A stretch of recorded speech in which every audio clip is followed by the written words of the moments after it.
You're listening to Potty Mouth Radio, the home of movies, music, television, and comedy. The following podcast contains spoilers and rude words. We watch TV. We watch TV.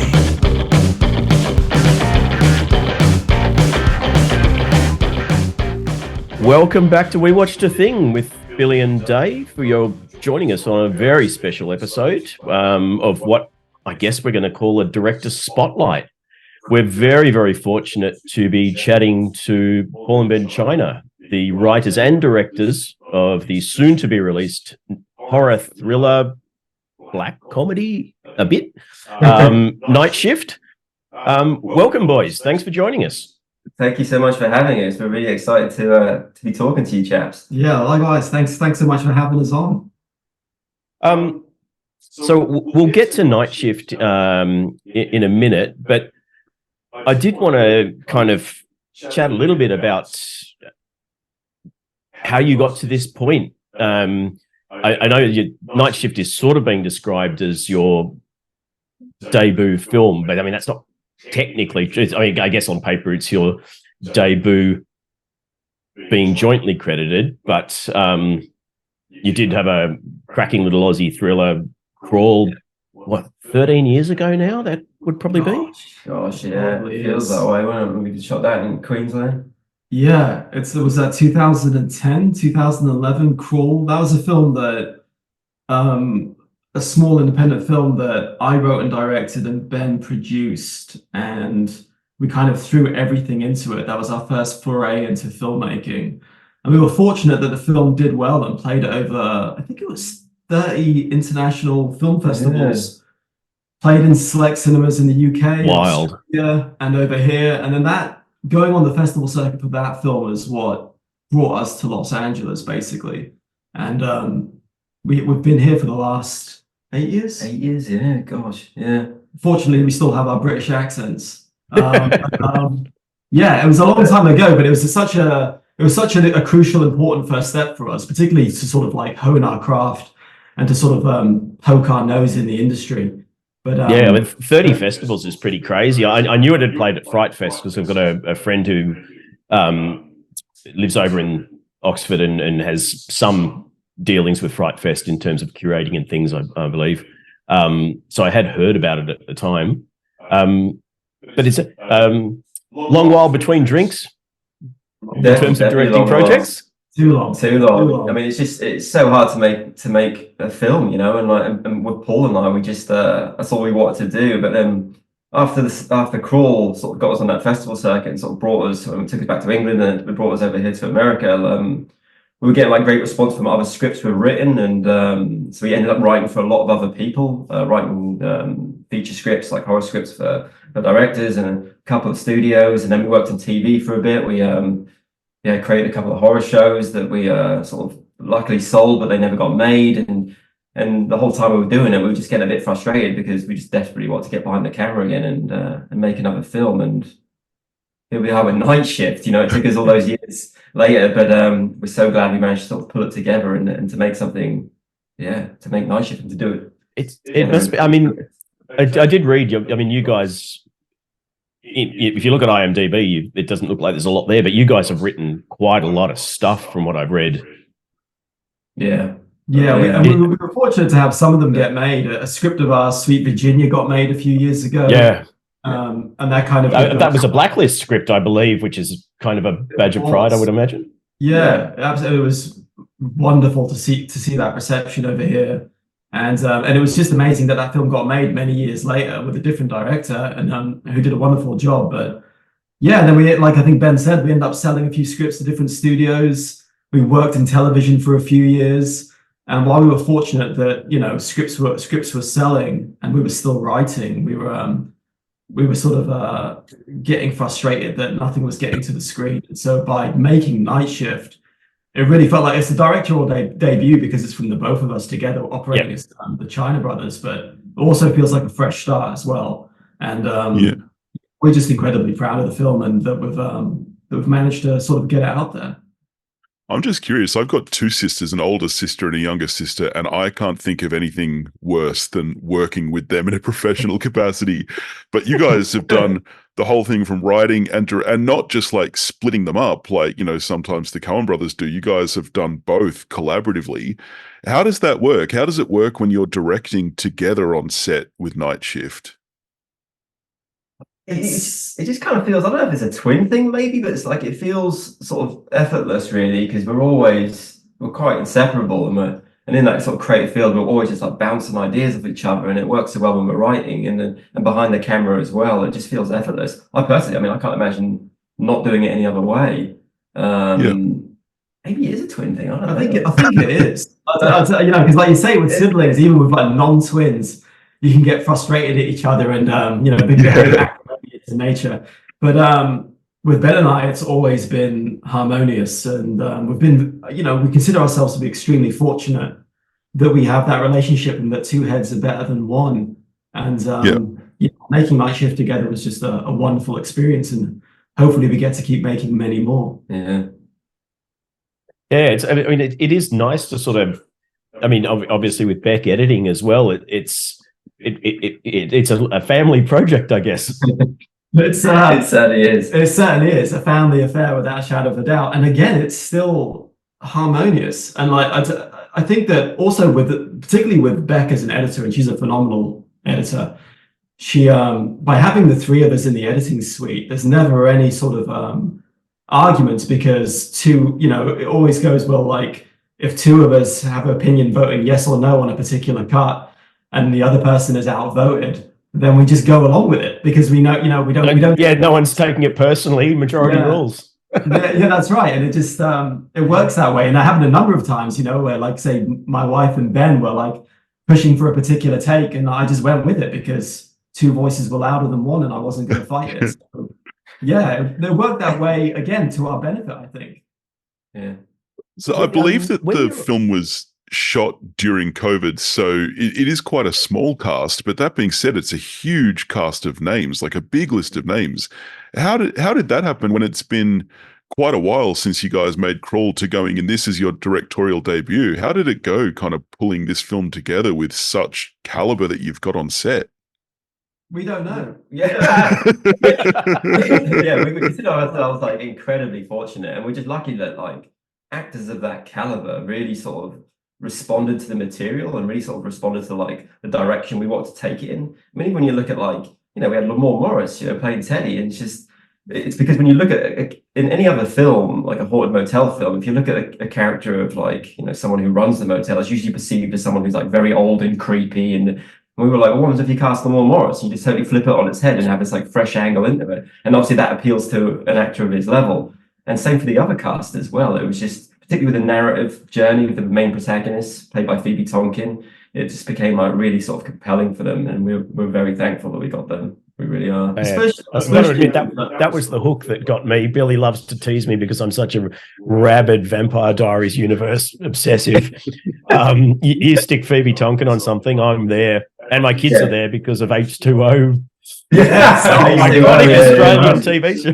100%. Yeah, she's an Aussie icon, really.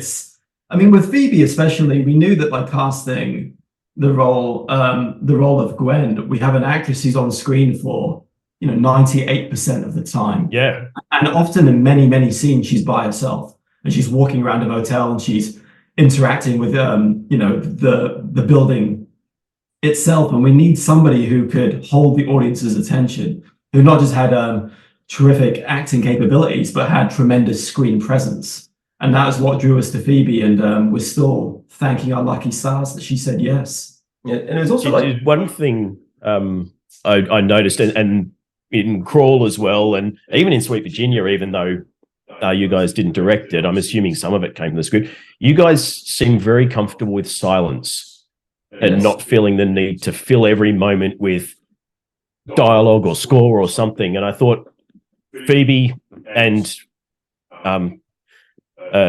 George, who in Crawl, who I loved ever since an old Aussie film called Love Serenade that no one's ever heard of. Yeah. But both of them are particularly good at being silent but conveying so much just through small movements, even a flicker of an eye, or is that something you consciously like to include, and if so, where did that come from? I mean, it definitely harkens back to like early horror cinema or early cinema in general, because storytelling on screen is as much about emotion as it is about information and dialogue. And so, particularly when you're dealing with suspense, silence is everything. Silence is the power. Silence is what gets under the audience's skin.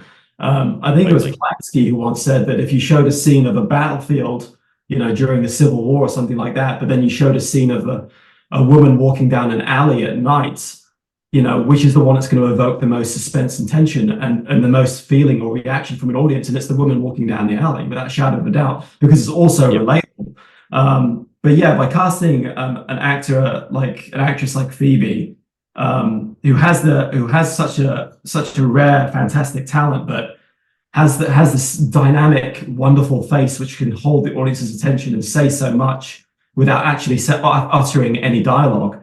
And so again, we were lucky to cast her. I also think as well, like with media in general today, we're inundated with so much information. There's like movies, TV shows, and the likes, and there's so much dialogue that fills up, and everyone's talking, and it's like an information overload. So when you sort of pull it back and bring it back to basics, really, particularly in a visceral sense, it's just like relying on silence, relying on emotion that we can sort of see in our facial expressions or gestures. It just really sort of brings it back to a very human level that I think we're kind of missing, and obviously that trait works so well in genre movies, and we just love to sort of capitalize on that element.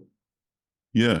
I don't want to get into spoilers here because the film has lots of twists and turns, and I think everyone should go see it, so I don't want to give anything away.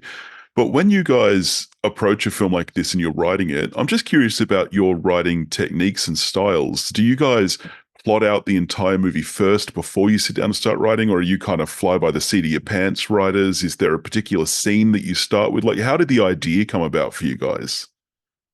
I think we have to be meticulous in the execution, particularly with a film like Night Shift, which predominantly takes place at one location. We have to be well prepared. So once we knew that we had an idea that we were incredibly excited about, it was then very much about mapping that film out with a 3-act structure. What happens with the twists and turns, how the plot develops, how can we keep the audience continuously entertained and surprised. And just by even having the characters of Warren and Birdie, who show up in the middle of the film, the fancy, affluent couple, like just the last thing that you expect when you're watching a film like this, particularly by having an actor like Patrick Fischler and Lauren Bowles. But again, it's just, how do we keep the audience entertained? Because we know that, and hopefully you both agree with us here, but to go to the cinema takes a lot of work. And we don't want to take that for granted. We know that, you have to pay for a cinema ticket, you pay for food, drinks, petrol in your car, babysitters. And so the last thing that we want to do is let the audience down. I mean, as much as we do care about subtext and, of course, and character arcs and what have you, we are very much about entertaining an audience. We want them to leave the cinema satisfied and having a good time and, forgetting about their own life for a little while. Yeah, so we try and map those stories out as best as we can before writing. So we sort of know all the beats, the down pat, and then we can sort of bring it to life. With just on the casting of Patrick and Lauren, obviously real life husband and wife. Yeah. Was surely that's not happenstance. Did you sort of write these characters and go, who could nail this? Patrick Fischler. Let's see if we can get him. Yeah, it was. We actually cast Lauren first, I believe. Yeah, we cast they were both on a list, and we cast Lauren first, and then she was just like, my husband was reading opposite me, and he would love to sort of play the character of Warner. And we were like, well, who's your husband? Like, okay. Patrick. We were like, well, that's a no-brainer. And we were very, very lucky and very thankful that they came up and showed up and just, knocked it out of the park and gave one. They are clearly having a ball with those characters. And we only had them for one day. I believe it was one day that we had them, but it was such a wonderful day. Yeah, and just having them spar with Phoebe in that one scene, and they played those characters so well because they're so frustrating, but also incredibly funny. And again, with I think an important component with horror is humor. They are two sides of the same coin. And so we're very much focused on that. We don't want to create any kind of like depressing film in the slightest. It is important to have levity. And so, yeah, those two characters really brought that to life. There's wonderful little moments of kind of sly humor through. I mean, the addition of Yogi, for example, is such a great, and so from a writing standpoint, so utilitarian, because you can literally, we need to break the tension here. Oh, well, Yogi falls down again. Yeah. It was just so wonderful because it's a comical moment, but it's also a moment of horror too. You know, it's like, why is Yogi falling down? And to have that as a repetitive theme, like, is the motel haunted? And just to have them both together, levity and horror, just it works so well if you can manage to. It's the secret sauce. Yeah, yes. It really is. And it really is interesting to sort of see an audience reaction. We've been fortunate enough to see the film a couple of times with a packed audience, and to hear them laugh at particular moments in one screening and then, you know, scream or not laugh in another one is utterly fascinating, because it depends on how each audience member takes that scene. Because some people find certain moments or certain instances quite peculiar or funny, and others don't at all. But it's important to at least provide it. Mm-hmm. Yeah. You guys obviously love genre and horror specifically. You can hear that in the way you guys are talking about it now, and you can see that and feel that in the movie as well. What are some of the movies that inspired you guys? I read that it was when you first saw, a VHS copy of Halloween. Are there any other movies that have really kind of inspired you? And at some point, would you like to play with other genres, like, for example, a straight comedy, or are you guys horror through and through, do you think? I think we're horror through and through, but we love the subgenres of horror. You know, when you look at Night Shift, the two biggest influences for Night Shift are probably Hitchcock's Psycho and Mario Bava's Kill Baby Kill, which was massive. Nice. So we love Bava, and then just having like a little sort of, not little, a heavy dose of giallo in there too, to sort of really make it pop and give it life.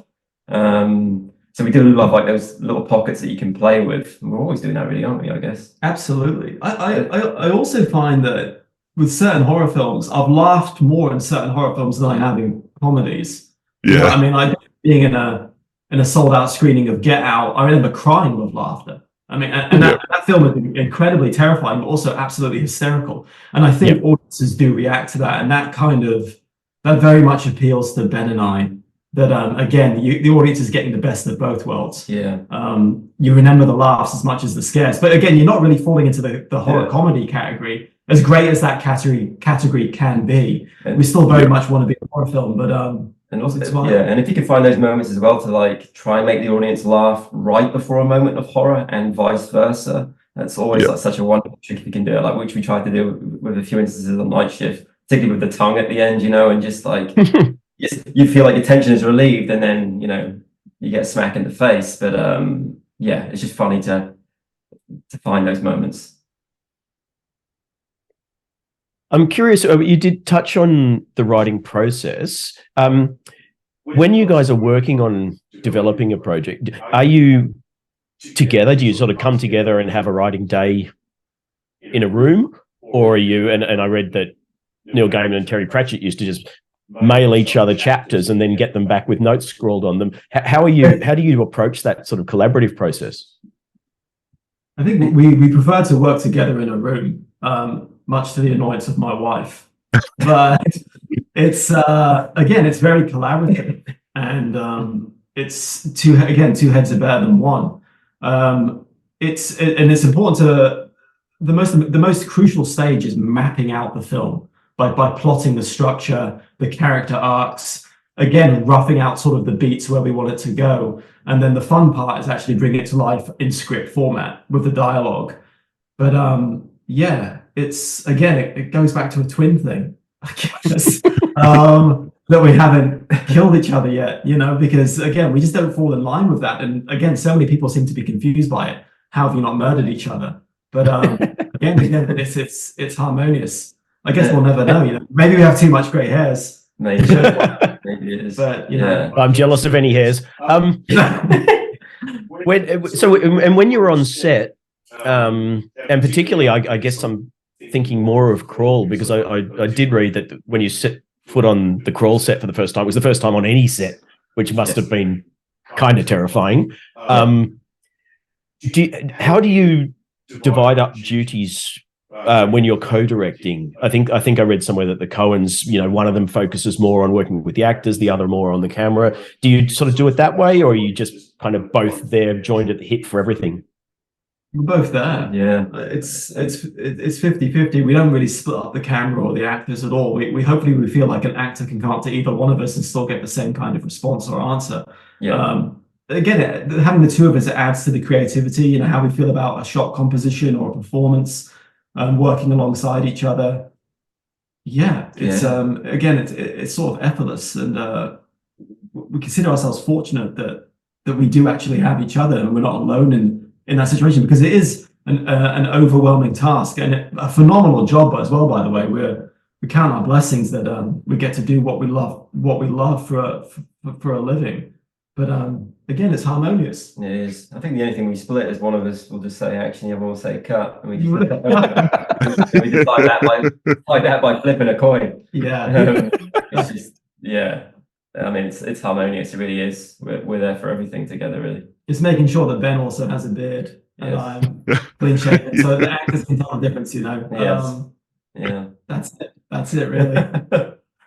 It is a rarity. I mean, I can, other than the Coens, you've got Daniels, and I can think of maybe Powell and Pressburger. There's not that many long-lasting duo teams as far as directing goes. So you're in a rarefied company. Yeah, hopefully we get to just keep going. Yeah.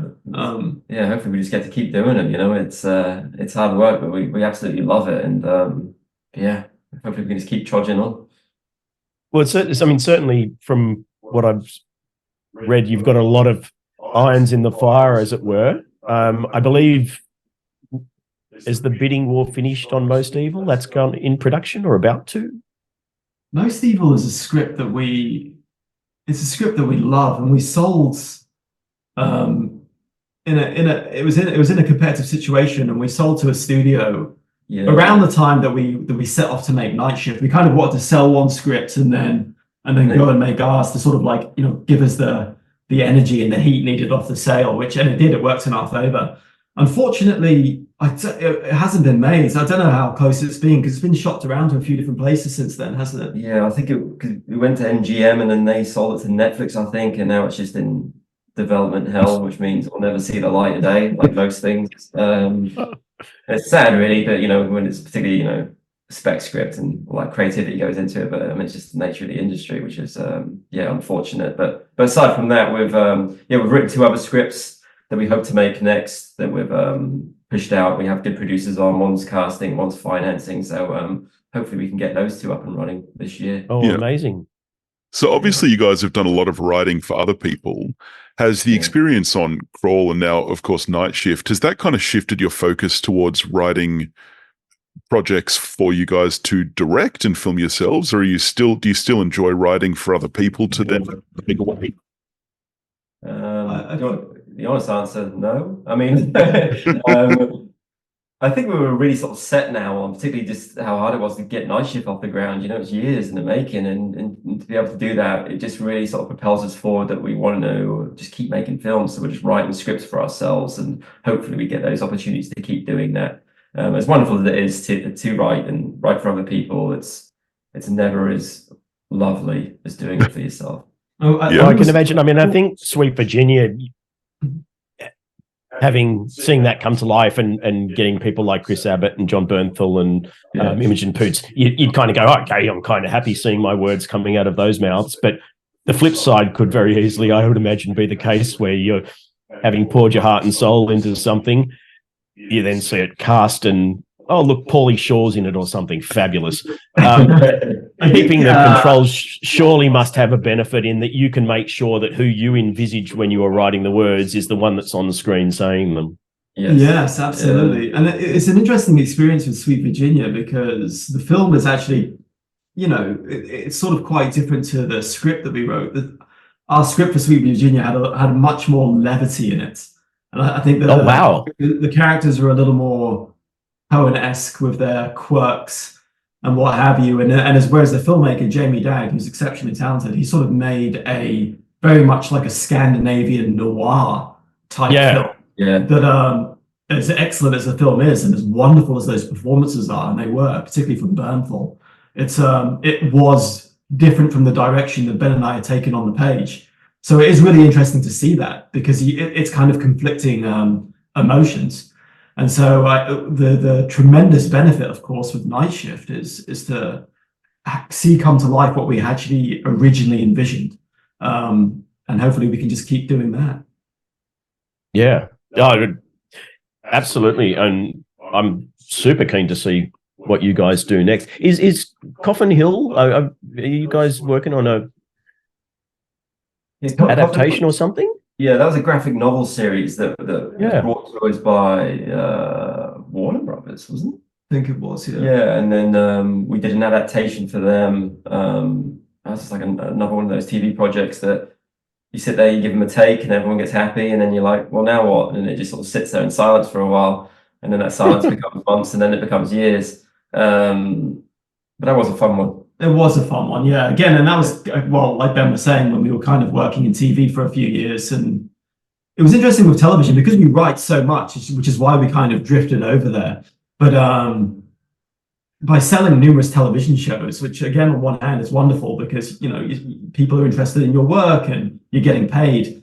But at the same time, those projects don't actually get made. And that's the case with most projects in Hollywood in general. So by then shifting out of that and going back to our first love and doing what we actually want to do, which was filmmaking, specifically with genre films, has been tremendously rewarding. And by seeing Night Shift actually come to life. Yeah, it was very difficult in that TV space because even when we had a TV show that was, it was at Paramount and Skydance, and we had Sam Raimi at the board as the director, and it just never moved forward. Just like you even have all those pieces, which is so wonderful, and all these talented people, and you still can't get over the line. But at least sort of bringing it back to the film model, and where it's just us, it gives us more creativity and more allowance to hopefully get those projects made instead. Yeah. Well, here's hoping with Night Shift out the gate, those conversations around funding and things for future projects just become that little bit easier each time for you. Absolutely. Particularly by wanting to now sort of make much bigger films. I mean, because Night Shift was, it's filmed over 17 days on, I think it was 500 grand is all we had at the end of the day. So, by hopefully just getting bigger and bigger each time. And our next scripts are kind of much larger in scale. So hopefully we get to play with those and make those very soon. Yeah, worked for Daniels. It'll work for you guys, I'm sure. Oh, you're too kind. Yeah, too kind. Absolutely. Hopefully it does, because it's we have so much fun doing it. Thanks very much for spending time with us. We'll let you go and sort of relax into your afternoon. Thank you so much. Yeah. I'm not sure if I said at the start. I've already watched Night Shift 3 times. I'll probably watch it again today, later on, maybe. I feel like I thoroughly enjoyed it. It's right in my wheelhouse in terms of genre and tone and everything, and cast were fabulous. It's should be really proud of yourselves. Thank you so much. Thank you so much for saying that. And thank you for watching it as well and giving us your time. It was that means a lot to us. Yeah, and we made it for audiences to enjoy. That's the aim. So if that's working, if that's your reaction, then we can be more pleased. Yeah. Oh no, it's a ton of fun. Really is. All right. Well, thank you very much, guys. Well, hopefully talk to you when the next project comes around. Absolutely. Great. Yeah. Thank you so much, Billy. And Thanks, David. heaps. Tremendous to speak to you. You guys have been lovely. Thanks heaps. Thank you both. Thank you so much, guys. Thank you.